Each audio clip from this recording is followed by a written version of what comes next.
Aron mapunan pa ang testing capability sa COVID-19 sa Mandaue City.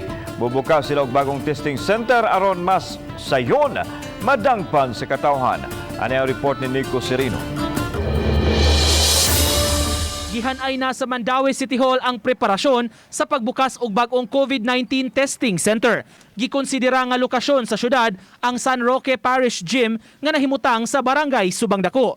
Kung matigayo na ang maong dapit na ang additional venue kung diin mamahimong makapa-COVID testing ang mga residente sa Dakbayan.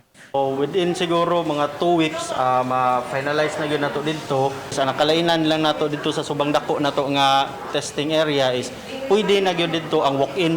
So naay maka-walk-in na dito nga kung doon na sila gipamati. Subay ni ini, nagplano ang syudad mo-hire og mo-train og dugang mga medtech ug swabber.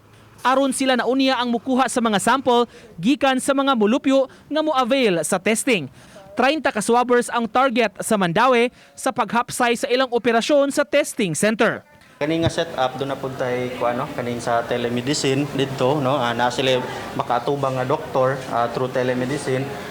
Kuan lang kana siya pag-identify no sa unsay iyahang gipamati, unsay iyang symptoms, and then ma-identify po sa ato ang doktor kung hinog na ba no ang iyahang exposure. Sa pagkakaron, gihimong testing area sa syudad ang usa ka bahin sa private park sa Maydan, Plaridel. Didto dadon ang dunay mga sintomas o girekomendar sa mga doktor nga ipaswab test aron matino kung may COVID ba o wala.